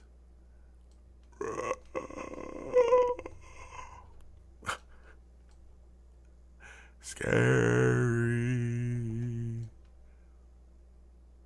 Very cool. I like it. Awesome stuff. Awesome stuff. Okay, so that was that one. There we go. Okay. Where are we? Where are we in these comments? Are we discussing anything important? Are we? I don't know. Spike, you halfway done the Kill Team box. Very cool. Building it anyways. Okay. Blake D sent the links in the email. Chat doesn't like links. No, the chat doesn't like the links. That's why I always say just send it as an email to me. Just because, otherwise, never going to get it. Okay. Kevin Leadbeater. Lacey Tools in Toronto has the aluminum body version. LaceyTools.ca. Okay. There's another one for anybody in Canada shopping for tools. Graham Collin, the GW Gemstone Technical Paints look fun, although I think they need a bigger range. Yes, they do. Yeah, I agree. More variations in some of the colors, like giving us, like turquoise and a dark green and, things like that. But I mean, you can build those colors yourself. you can fudge the colors yourself a little bit as well, if you know your color theory a bit, right? For example, you took the metallic and you laid it down, and then you took, say, like a green glaze, and you put that over the metallic and changed it just a little bit to green, and then you threw the blue spirit stone color over it, and then that would give you a bit of a turquoise color. You painted the gemstone in gold, bright yellowy gold, like auric armor gold, right? And just painted bright yellowish gold, and then threw the red on, the spirit stone one, I think it is, spirit stone red or whatever. Anyway, you threw that on there, and it'd give you more of an orange value, right? So you can always play the colors in that fashion because they're clear. They're perfectly clear. So you can always have undercolors playing with the top layer, and as light plays across, right, the two mix as far as what your eye's concerned, and you get different colors. So you can always do that. It's one way. But yeah, it would be nice if there were other colors. What is it? It's red, blue, green, yellow? Is there a yellow? I can't remember if there's a yellow or not. Red, is it the same as the glazes? It's red, blue, green, yellow? What was I chasing? Hippopotamus? No, not a hippopotamus. Anyway. Lord Krabby just bought Blood Bowl 2 for the Xbox One. Hate the high elves. Love the Skaven. Data Wargaming. Have you seen the new Citadel tin paints? They are all named after Primarchs. I have seen that, and we have a set coming in whenever they deliver it. It could be this week, and I actually will be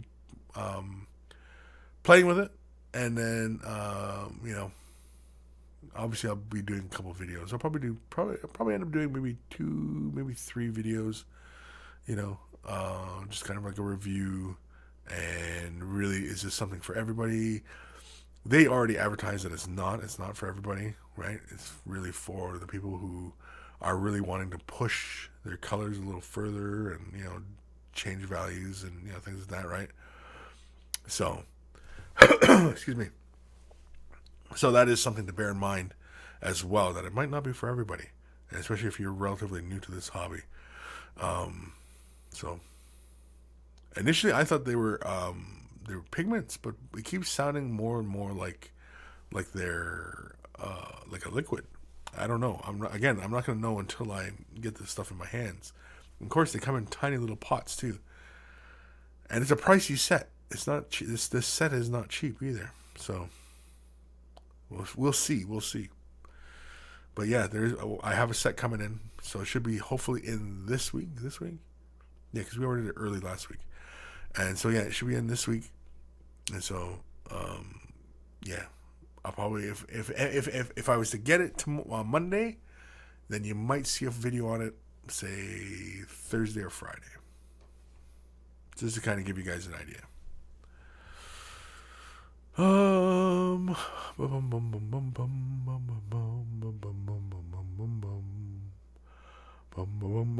looking for the comments here. Graham Collin. I think they currently have a red, green, and blue. I'd like to see orange, yellow, purple, white, and black, and so on. Just the main basic colors. Yeah, a purple would be nice. A yellow. There's no yellow. Is it just the 3 colors? I think it is just 3 colors, right? Because the paint set is only 4.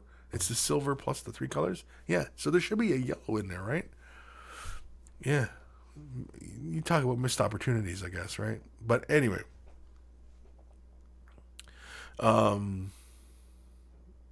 Again, like I said, you can mix those colors. I mean, for example, you take some the silver, you lay a little blue, and then you take the red glaze or the red gemstone color, and you lay it on top, and it'll give you a purple. So something else to be thinking of anyway. Thinking outside the box kind of thing. Blake D. I'm going to rig up a Chaos Dwarf team out of a War Host. Very cool. Despite you, Lizard Denver Broncos, and New York Jets Skaven. Skaven as the New York Jets. Yeah, I could see that. Lizardmen as the Broncos. That's funny. I kind of like maybe like Miami, or even like Miami's Colorfast colors. I think that'd be kind of cool. What else would be another one? Lizardmen. Nah, I guess it's more Chaos. I was gonna say Raiders, but no, Chaos is kind of Raiders. Anyway, Lord Krabby, Kris, off topic. Did you get Battlefield 1 yet? And what do you think of it? I've got Battlefield 1. Again, Fatal Terminus. That's my name. And Xbox One, Fatal Terminus. But identify yourself as, because again, like, my daughter plays under my 360 account, and my son normally plays on the one, and so he might just disregard if you try to add me as a friend, he might disregard. But anyway, so you got to identify yourself. Battlefield 1 though, I thoroughly enjoy it. I still like the horse. The horse is really powerful. They didn't change a few things. I did like that they added a right swing as well. So you got your right swing and you got your left swing, so you can swing both sides of the horse. I do like that. Yeah, it's a fun game. I like it. I like the campaign mode where you're playing and you got it's kind of like Rush, but you're taking flags, and then you get your the behemoth if your side's losing, or I'm just having a lot of fun with it. I'm still playing it. I think we're only currently level 5 with heavies, level 2 or 3s with the assault. So yeah, we haven't played too much, but we've been playing quite a bit of it. But yeah, so anybody wants to add me on Xbox One, Fatal Terminus. Identify yourself though as somebody who's as a monkey or whatever, because otherwise my kids are gonna be like, "Who the hell is this?"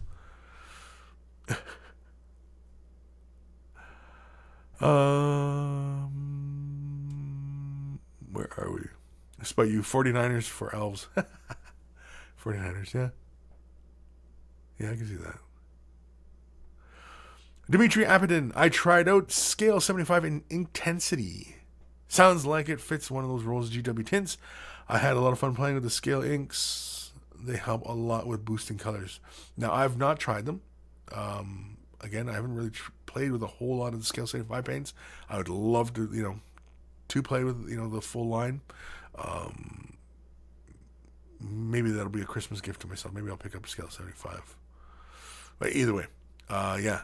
I mean, I played with their metallics, and their metallics are just really darn good.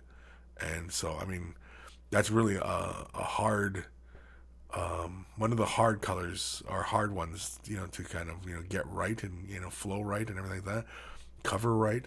And yeah, their metallics just flow really nicely right out of the bottle. Use them in the airbrush, they flow great. The next ones to see, to really kind of put them through their paces would be black, white, yellow would be the next ones to put through their paces, to really see how well they cover, and how color fast they are. They're more of a positive twist on the GW shades, more vibrant. They shouldn't be spread all over the area, more selectively thinks. Lord Krabby, yeah, Kris, they're very OP. What about the pigeon missions? Yeah, pigeon missions, yeah, pigeon missions are fun too. I've only played it a couple times, pigeon mission, but yeah, it's good for a laugh. It's surprisingly, it's quite hard too. I mean, I think we're like 1 for 1 for that one, I think. Despite you identify yourself as a monkey. Yes, please do. Bob, I bought a couple of paint pots to see what I like best as a brand. Have GW now and ordered some P3, Scale 75, and Vallejo. You're going to probably have a tough time deciding between Scale 75 and Vallejo.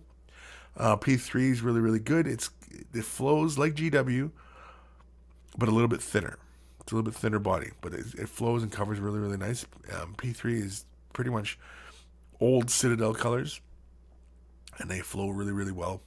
A lot of people still use a lot of their old Citadel colors just because they flow so well. But one thing I do find with the new Citadel range that I don't really see in the old Citadel range, or even in a lot of other paints, is the high pigment. They're very, very, the colors are very, very rich in pigment. And so, yeah.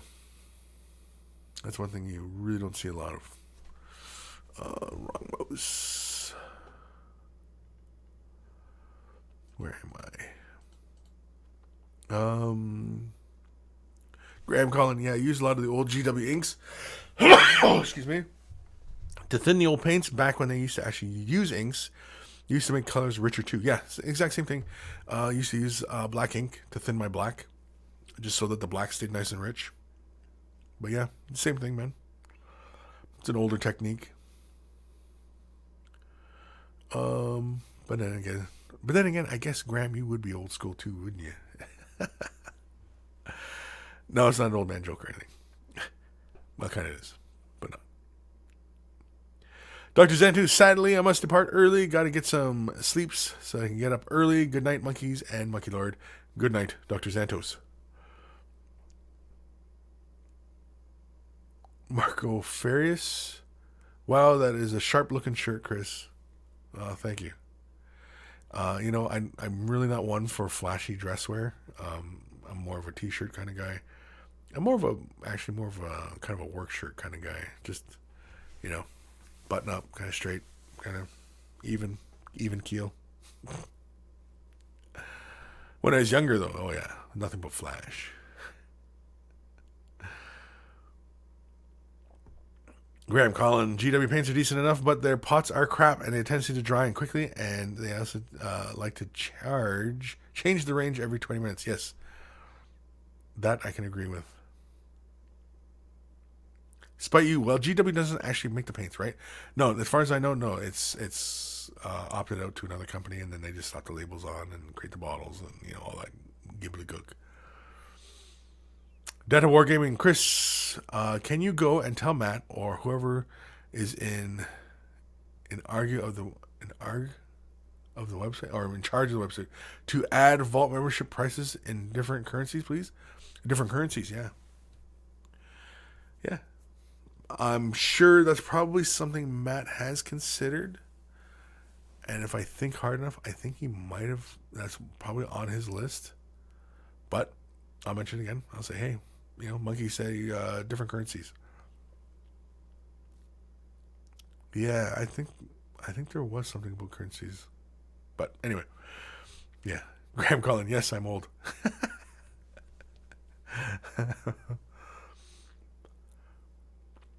Lord Grabby, oh snap, Kris. Not start an angry mob, but this is a situation with the new handmade holders. You said you're going to make more. If you have any, shut up and take my money. No, I haven't. I've been busy lately. I haven't gotten to any more. But yeah, I got to get some more made. And I also want to get my version 2 master made. And so, yeah. Kris has got a lot of work. Kris has got a lot of work ahead of him. I just haven't been, and been feeling kind of drained lately, and just kind of, yeah. But yeah, I got to get to work. Definitely. I definitely got to get my ass in gear.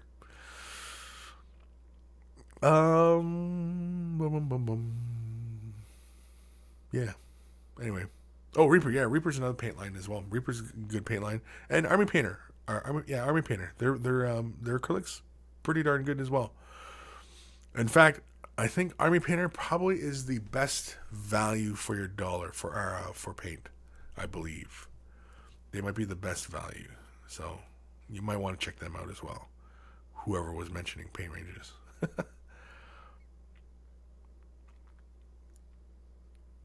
Data Wargaming, and it needs doing. Probably getting a vault membership just after Christmas, and can't be bothered to figure out Canadian and GBE. Oh, British pound. Yeah. Right now it's like not quite 2.5 times. Like £1 to 2 Canadian, I think. Something like that. The Bad Edge, there he is. Afternoon, really late. Sorry, no worries. Just have to watch the reruns later on. That's all. David Taylor, just go for a 1-1 and then be surprised that it's less. Yeah, exactly. I mean, pretty much every dollar other than the peso, I think, is worth more than the Canadian dollar. Yeah. Yeah, Google currency exchanges. Yeah, Ishab says do that. Another good one I like is xe.com. Go there, and yeah, really great for currency exchange and kind of just watching how currency fluctuations and things like that, and just you can see like how the dollars fluctuate and everything like that. So yeah. Graham calling, holy crap time, holy crap time, holy crap time. Yeah. Why? No, we got some emails done, and we're gonna get another one done right now. We're gonna get one more done. Dimitri Aberton, Kris makes more hand grips, and here's the Nurgle bum joke again. Well, it's funny you say that because this title of this email was not Nurgle bums this time. This is from Richard. He's just sending in some pictures. He didn't even send any text. So let's ogle his work. Ogle? Oogle? Ogle. Something like that, anyway. Oh, very nice and clean. I think a little bit more contrast. I think in a lot of areas. Well, it looks like he hit the shin pad, but like I look at this hip piece, and it doesn't look like there's any shade wash on it. Interesting. For big guys like this, I definitely would recommend using the glaze shade washes, just because they keep that nice lustrous metallic feeling. You use like the older sepia and the older egg racks, then they just dull the finish, and you got to come back in and reestablish it. Unless of course you want like kind of a older gold metal feeling. But with these new guys, they have that nice shiny heroic color. Ooh, I like this guy. Very nice. Nice and clean. Very cool.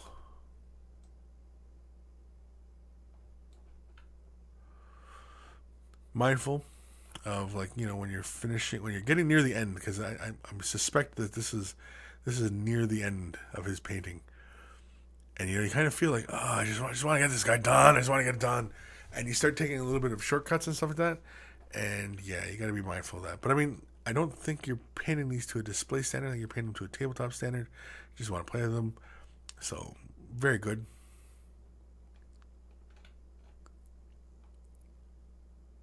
I like the little glint you got going on that glass there. It looks good. The hourglass looks really good. Oh, look at this guy. Nice and clean. I like it. I think you could paint something there. In fact, I would even do that maybe even in dark blue or even red. That icon in there. I wouldn't do it gold. This is so much gold over the model. But looks good. Oh, look at this guy. Ooh, look at him. Monster. Very cool. No, it's nice and clean. I like it. He looks like a miniature version of the one for the for 40K. He's got the big track body. The hell's that thing called again? Lord of Battle? Is that the Lord of Battle? Lord of Battle? Anyway, he looks like a miniature version of him. How are you supposed to fight when you're a Khorne warrior and you got these great big things on your helmet? Like, wouldn't that really put a lot of strain on your neck? These big icons on your head. Would it impede you as a warrior? These are the kind of thoughts that keep me up at night. Very nice and clean, man. I like it. Nice and clean. That's it. Oh, that's it. Oh, that's it. Oh.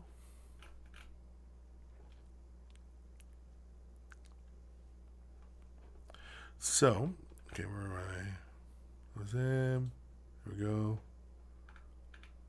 Okay. So where are we? We got what? 11 minutes left of the show. Graham Collin, is that non-metallic metal? No, there was no non-metallic metal there. It was all straight up metals on metal. It was metal on metal action. Tabby, so while I watch paint dry, I can also watch currency values fluctuate. Yeah. Data Wargaming opinions on burning of Prospero models. I like them. The Space Marines, very, very cool. Terminators, yeah, they're pretty cool. I mean, the way they went with the 30K Terminators, I mean, I was just kind of, I don't know.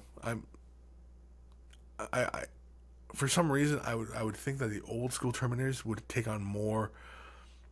You remember, you guys, some of you old guys might remember like the first Terminator suits where the shoulder pads were just these big, huge parts, and they had like this, they almost looked like they touched in the middle, and the head was like set low, and like it was almost like this, kind of like the prow of a boat almost. I know, and the Terminator sitting inside, he's just got these gigantic shoulders, and he's and there's clunk clunk clunk clunk. They kind of looked like the Monochiwan from Fifth Element. The big gold guys in Fifth Element, they almost look like that. And that's how I imagine like 30K Terminators being. It was more bulkier, because like they always described that this Terminators were always like leading the breaches on ships and Space Hulks and things like that. And so you'd imagine they'd have like this heavy armor in the front, and they're basically this is kind of like a walking shield with a gun, and anybody gets too close and they just punch them, and things like that.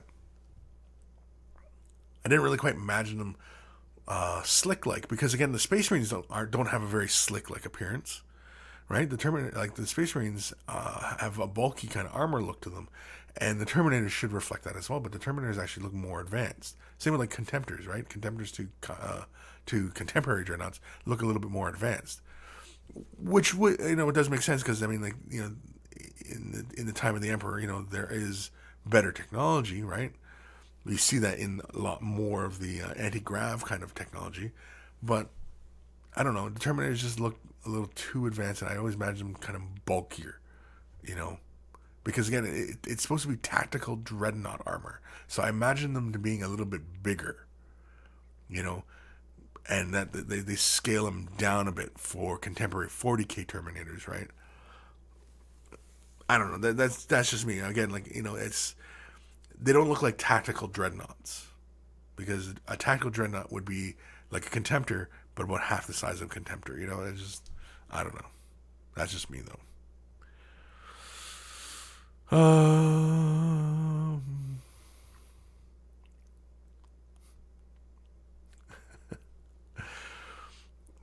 Dead argument doesn't matter. Corn cares not for once. The blood flows. No, he doesn't. Oh, man. Sorry, my nose was kind of squishy. Blake D, kind of like being a mobile tank trap with arms. Yeah, exactly. You know what I mean? Like that's like, because the Terminator suits, like they said, okay, like at least in the old fluff, the Space Marine suit could survive a limited time in the vacuum of space, but a Terminator suit, because it was built around the environmental suits that were used for asteroids and building of ships and things like that. That's what it was modeled after. It was modeled after those kind of big, heavy industrial suits, and so they could survive the zero G of space. And that's why the Terminators are always the ones that enter Space Hulks, because again, the Space Hulk is like open to the void, and you know what I mean, like it's empty space, and so it's the Terminator suits that go walking through, into the void kind of thing. So, anyway, just my gripe. Terminator should have been a little bit bigger. Yeah. What time we at here? 6 minutes to... Do we got time for this email? I think I should probably do it, because I think it's been sitting in here for a little bit. Let's do it. Let's do another email. One last email. This is from... Knud? It's not Knud, is it? How do you pronounce that name? Knud. I'm only seeing it as Knud. Sincerely, Knud. Yeah. Oh, well. Okay. Let's do this email. Let's do it. Let's do it. Let's do it, man. Greetings, King of Monkeys, a.k.a. Kris, a.k.a. Brush Jedi. Brush Jedi. That's the first time I've ever heard that. Brush Jedi. Am I a Brush Jedi, or am I a Brush Sith? That's the true question. Anyway. Have been following your show for over a year now, but as an anonymous monkey, I painted half of my armies. So much plastic, ha ha ha. 5K Necrons, 8K Chaos Space Marines, 6K Orcs and Goblins, 4K Warriors of Chaos of my own armies, and finally feel like I'm getting better at painting. Love painting, and it's been like therapy for me. That's awesome. But it puts me into a trance, and the hours just fly by. My soul gets just sucked into the warp, and when I look at a model again, a weapon is done. I wish I could do that. I wish I could just space out and then my models were painted. Maybe not. I don't know.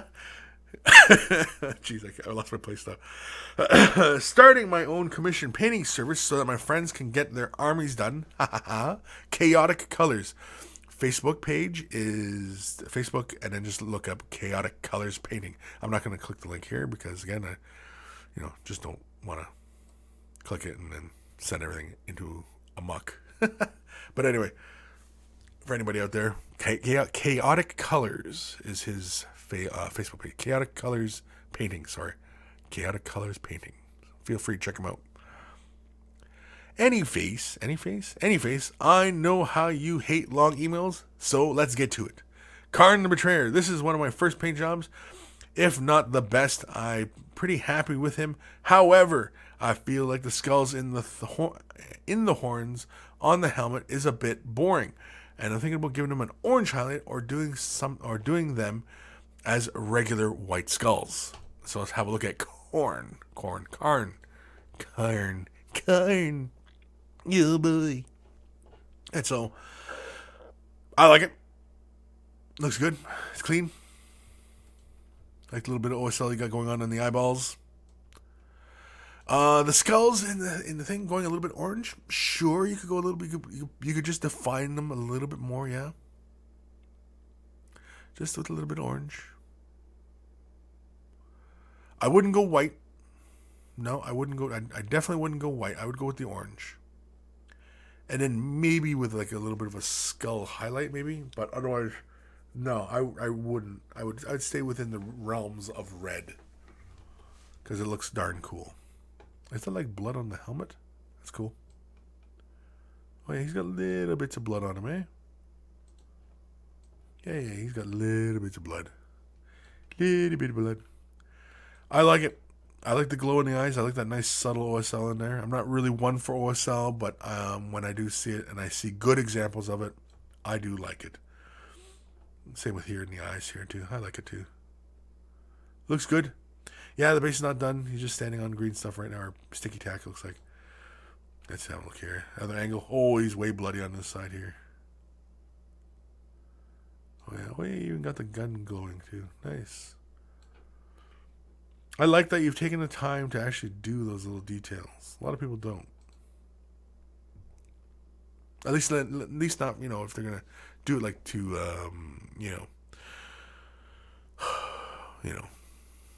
competition type standards. If you're just going for just the tabletop, or if it's commission, your friend just says, "Hey, give me your best paint job on this," and And of course, as a commission painter, I do recommend that don't worry about what other people think. It's only what your client thinks. If your client's happy, then they will come back and, give you more work.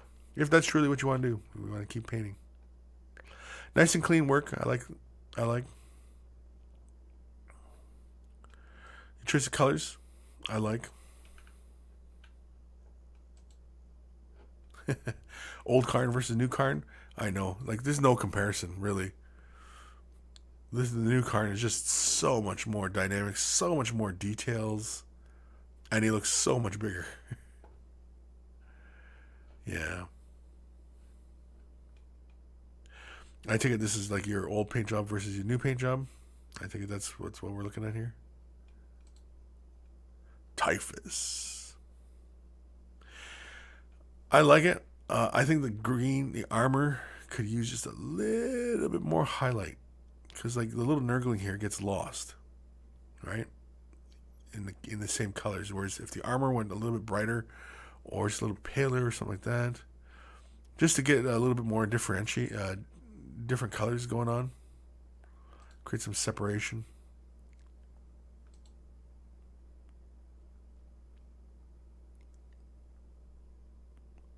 Side looks cool.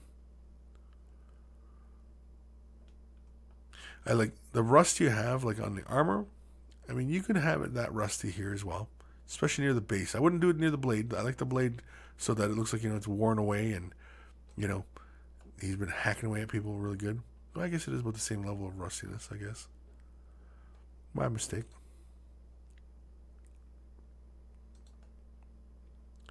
Yeah, he doesn't feel quite as clean, but again, it's Nurgle and it's all that texture.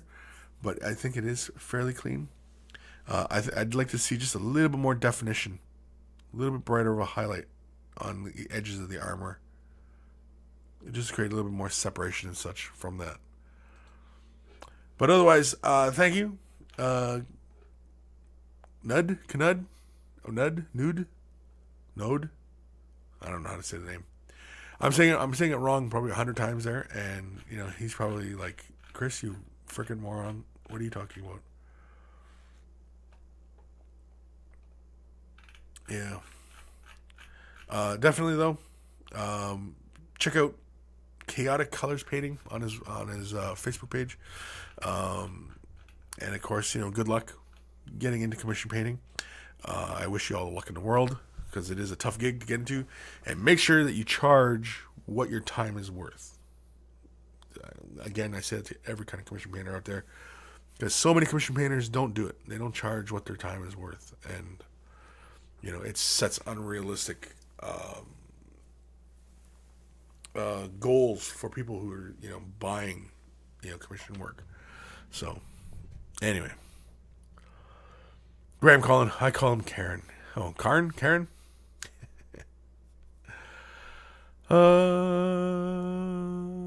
What are we at? I think we are done. What time is it? Holy man, it's 2 minutes after. We are done, kids. We are done. I think we learned something today. If not, we had a couple laughs. I think we might have had one laugh.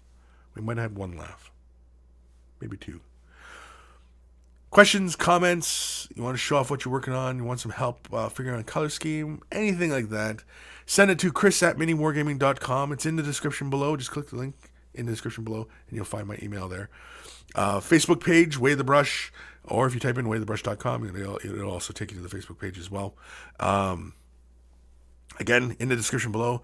The painting handles will be returning to Mini Wargaming store soon enough. As soon as I get a couple more made. Again, because, as I say, they are lovingly made by me, and they are. And so, somebody's Windows computer's updating here. I don't know if it's this one or not. It sounded like it was this one. Anyway, Way the Brush t-shirts. Want to look nice and manly, or womanly, or a connoisseur of everything that is right in this universe, then yeah, they wear Way the Brush t-shirt. I guarantee it. But yeah, so I think we're done. We covered a lot of ground today, and of course, next week will be episode 138, and maybe we'll see if we can get Lee on. Maybe we'll try and get Lee. Have him share some of his conversion ideas. I'll get him to bring it, or maybe we'll take a couple pictures of like some of his really his more famous conversion work, because there's some really great ones out of Lee. One that I'm always impressed with is he did an Imperial Knight, and he completely scratch built one of the arms, and it's just like this big Gatling gun that he did for the arm, and it's just really, really good. So anyway, take care of your brushes, they'll take care of you, and I will see you guys next week in episode 138. Episode 138. My gosh. Where does the time go? I don't know, but I go.